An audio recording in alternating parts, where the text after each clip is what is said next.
Stories from the Nerve Bible is a 20-year retrospective by Laurie Anderson.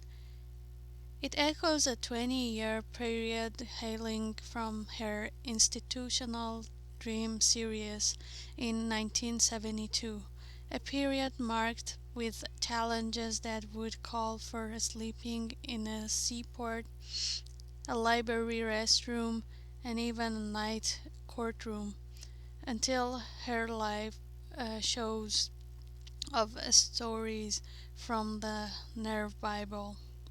In this presentation, I will analyze four stories from the book Stories from the Nerve Bible.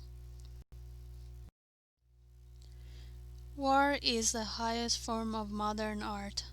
The text explored the author traveling around Europe during the Gulf War I, carrying a lot of electronics and equipment. The airport was fully loaded, with security guards very active and pointing at a suitcase seeming to have no owner. Passengers started running around away from the bag as if it had a missile or bomb. The narrator had to unpack and demonstrate how the electronic worked, so the guards made sure that they were not dangerous systems. This after this was after a reported bomb by CNN between Super Bowl and Grand Opera. This situation reminds me of an incident at the bus stop when security officers were notified of a black bag that remained unmoved for over 3 hours, appearing to have no owner. Bomb detection team asked individuals to evacuate the region, with many running away in fear. Later, the bag was carefully opened and evaluated by expert team, only to find new clothes and shoes in it, reflecting the fear in the society from terrorism culture in the United States. Stories like this makes us think that how technology is affecting our lives both in good and bad ways. We can travel by planes, but at the same time we have to worry about how technology could put our lives in danger. It seems that the more the technology get advanced, the more uh, we get stressed about the bad sides of technology. I see a relationship between these stories and her poetry from The Dream Before 1989. And the name of the poetry is This Storm. She said, "What is his story?" And he said, "His story is an angel being blown backwards into the future." He said, "His story is a pile of debris, and the angel wants to go back and fix things, to repair the things that have been broken. But there is a storm blowing from paradise, and the storm keeps blowing the angel backwards into the future, and this storm is called progress."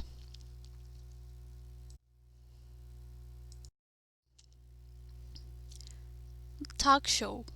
Talk show is an argument by the author, who is not a mathematician, on the value attached to 0 and 1.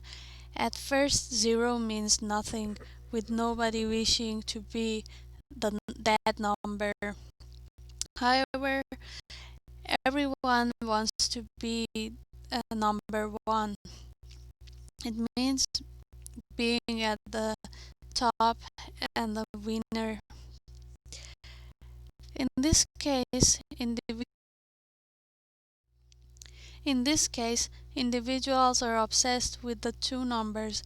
The argument is that there is very little difference between these two numbers. The narrator's opinion is that the value judgment on these two close numbers should be ignored and not be exaggerated. Black fire on white fire, to find myself lost. Here she explores the lonely self, recalling how she read and burnt books, with the book of legend, tales from the Talmud and Midrash, escaping fire given that it was interesting. From the first picture of Noah hanging on the ark, the book increased the narrator's concentration to its reading, eventually forgetting the past life. Here she meditates on the book, including its perception of the creation story, God, and Torah. This makes her get lost in herself, dreaming a lot of the woods.